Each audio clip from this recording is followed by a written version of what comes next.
Is new Pokemon Snap a worthy follow-up to old Pokemon Snap? Today, we're gonna find out. Hello everyone, I'm Critter Alex. Anybody who knows me knows I'm a huge Pokemon fan.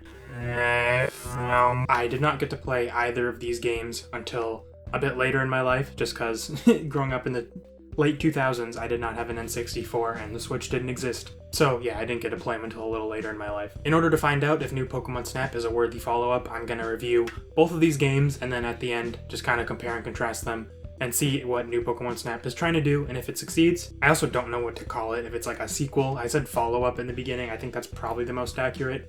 It has new at the beginning of the name, so it's in the same category as New Super Mario Bros. And New York. So yeah, before we begin, throughout this video, you may notice gameplay footage from both of these games. I can only do that because I have a bunch of fun little gadgets that let me record all my different consoles, and obviously I have the consoles and the game, which is why I can bring real footage from real hardware to you guys of these games. If you want to help me expand my capabilities, or if you enjoy this video, please consider liking and subscribing. I also set up a Patreon. It's $5 a month. I definitely plan to expand it as it grows. For now, it's a great way to get into contact with me, and you also get access to my gaming logs, which is where I track all the games I play on a monthly basis. Getting right into it, let's begin with the review of Pokemon Snap, aka old Pokemon Snap, on the N64. I've had this game for a while. I've played it a couple times throughout owning it, but I didn't beat it until just this month, actually. And it was a really cool experience. I love this generation of 3D modeling. The N64 especially just has such a charming and like polygonal shape to it. I know they all kind of had that because they had to work within their boundaries, but I feel like the N64 embraced it while, the PS1 maybe tried to hide it a little more and make it look a little more realistic, and the Saturn couldn't even really do it. So yeah, there's definitely something very special about N64 graphics, which makes it all the more awesome that this is a game all about taking pictures. I'm sure you've heard this before, but the Pokemon Snap games are functionally on-rail shooters, and it's a really cool concept where you're going through different areas and taking pictures of Pokemon as you pass them. There's different ways you can interact with them, like you can throw fruit either at them or near them so they eat it or get hit by it. You can play music, which will make them do rare poses, stuff like that. New Pokemon Snap adds a couple other things. And yeah, I haven't really played many rail shooters. I do like photography and I do like Pokemon. Those are the angles I'm coming at Pokemon Snap from, and I think this game really plays to its strengths. There's not a ton of courses, there's 8, I think. You can beat this game in like 3 to 5 hours, maybe even quicker than that. I believe there's under 100 Pokemon, I think there's 60 something in this game, so not huge. It wasn't even working with all the Pokemon, or even half the Pokemon that existed back in Gen 1. That being said, I think the Pokemon that are included in here are super awesome. There's so much charm, even like just beginning the very first route and seeing that Meowth on the cliff that's like posing and like dancing and just kind of acting a fool. It's just super awesome. There's so much personality in all these characters. And as I said before, the charm is just through the roof due to the N64's graphics. This game's really awesome and I had so much fun with it. Obviously, there's not really much of a story. There's a PNG of Professor Oak that talks to you and it's just like, go research that Pokemon, and then you do that. And then you complete the Pokedex, which I actually did in this game. This is the first Pokemon game I've ever completed a Pokedex in. But you complete the Pokedex, he pretty much just says congrats, and then that's that. You go back to your life. So yeah, I'd say this game is pretty replayable just because the courses are fun, and also you get to do high scores after you beat the game, so there is tons to go back to, but the main game is pretty quick, and it's pretty simple. Now, the courses themselves are all very cool, all very distinctive. I really like the tunnel one. I think, variety-wise with Pokemon, it doesn't have a ton. It has like 57 Electrodes and Metapods, or Kakunas, for some reason. But the music in this level is super cool. There's a lot of just weird stuff going on. There's like secret power plants, and Electabuzz is mad at it for some reason, just because I guess he's kind of always wired, it seems. But yeah, there's just a weird vibe, and then it ends with a bunch of Magnemites that like do weird electrical stuff to you if you try to take pictures of them, but you can distract them with an apple, because I guess magnets eat apples. The legendary birds, their inclusion in this game is super cool too. There's just eggs on a couple levels that you have to find a way to hatch, whether it is throwing it into a pit of lava for Moltres, or having Jinx do mind tricks to the little Articuno in the egg so that it hatches, or Zapdos, which I forget how I hatched it, but I did. Oh, I think Pikachu. I had to get Pikachu to zap it. But yeah, there's tons of little like interactable things in this game, if you knock a Charmeleon into a pit of lava, it evolves into a Charizard because it gets upset with you. Same thing with Weeping Bell and a magical little glowing pool of liquid. So yeah, tons of just random stuff to uncover. And I think the important thing with this game is because it's short and because there's only about 60-70 Pokemon in it, it all feels very doable. Like I said, this is the first Pokemon game I've ever completed the Pokedex in, and I just feel like it was worth doing because you could kind of complete it in little bite-sized chunks, and you'd get there relatively quickly and you'd have that sense of completion. As opposed to something like a regular Pokemon game or New Pokemon Snap, which we'll get into, where it feels like a lot more of an undertaking. Overall, I really like this game. I'd give it like a 9.5, even possibly a 10 out of 10 if you catch me on the right day. The original Pokemon Snap is awesome. It's one of those games that I grew up hearing about all the time as a Pokemon fan, and people would, put it on this huge pedestal, and a lot of times games like that don't live up to the hype, but I think this one definitely does. If you like taking pictures of Pokemon, or you think you'd like that, this game's awesome. Another aspect of being a super hyped up game is that for years and years and years, people were asking for a sequel or a follow-up to Pokemon Snap. Everyone was very disappointed that the Pokemon Company had not gone back to the series until they did with New Pokemon Snap on the Switch, and no one played it. I'm sure some people played it, I'm sure it sold pretty well, but I don't hear much about it, and I didn't even at the time when it was announced. If you want companies to make sequels you have to actually play them when they come out, people.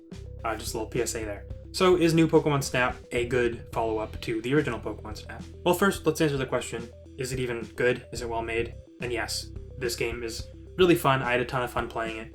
It's 2 to 3 times as long as old Pokemon Snap in the main game. It took me about 12 hours. There's like 3 or 4 times the Pokemon. I think there's like 200 or 300 Pokemon in this. There's a ton. There's more courses. There's more ways to interact with the Pokemon. You can throw a glowy orb at them, which makes them sparkle. Or you can do a search function that also apparently electrically shocks all the Pokemon, which seems a little mean, but whatever. You gotta take good pictures. That's how it is. This game also does have Quagsire in it, which old Pokemon Snap doesn't. And that's huge. I got to see Quagsire chilling by a lake, swimming around, saw some Whoopers. It was cool. I love Quagsire. There's tons of Pokemon I love, and tons of them are in this game because the roster of Pokemon in this is way bigger than the original. Obviously, also, the graphics are better, and I do quotes because they are not N64 graphics, so that's that's a downside.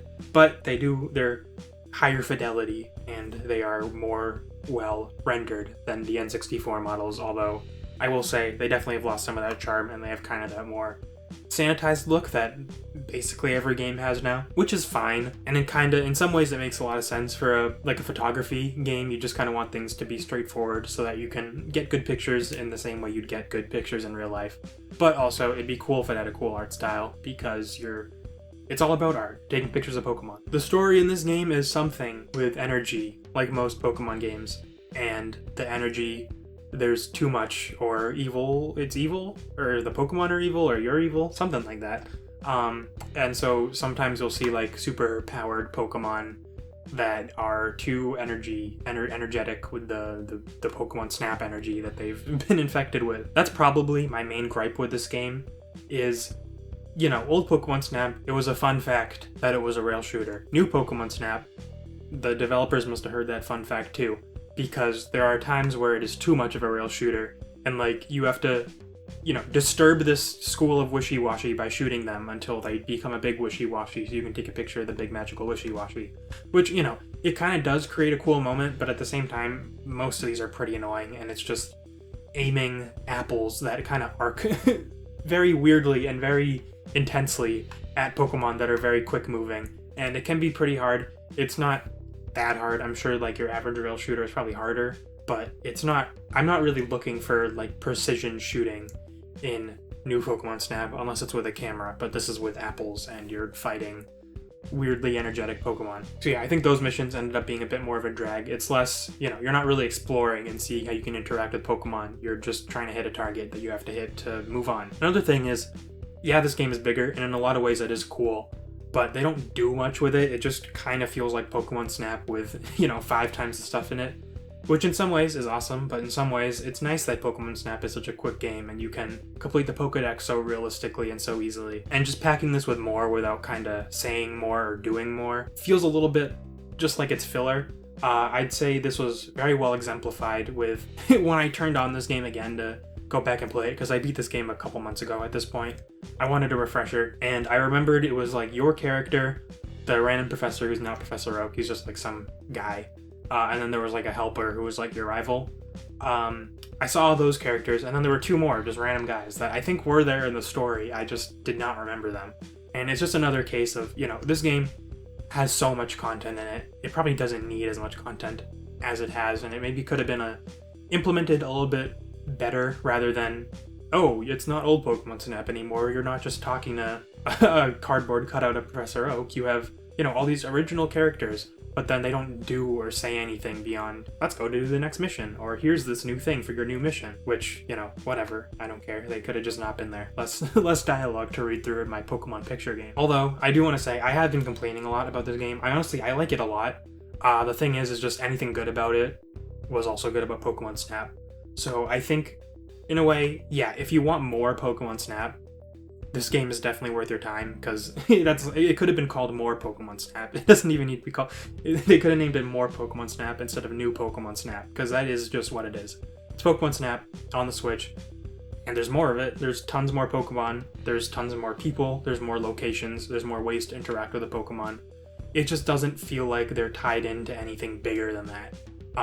So like it has the soul of old Pokemon Snap, just with a much bigger body, with a lot of filler in it. But overall, I did have a lot of fun with this game. There's more alternate routes in this game, which I think is a little bit cooler than old Pokemon Snap. And with old Pokemon Snap, it's like any alternate routes you found were just a fully new location. In new Pokemon Snap, there's multiple ways to traverse some of these locations if you can do the right interactions or blow up the right thing or throw an apple at the right button. It also does have gyroscope controls if you're in handheld mode. It's cool, but when you need to like do a 360-degree turn as much as you do in this game, it doesn't work too well. It's more of just like doing a little fine adjusting if you're chasing around a Pokemon, which it's cool for that. It is not the augmented reality experience I was hoping it would be. Overall, I'd give this game a 7.5, maybe even like an 8 out of 10. Like I said, I do like it a lot, but I'm gonna replay Pokemon Snap more than I'm gonna go back to this game and do random missions and try to complete the Pokedex, because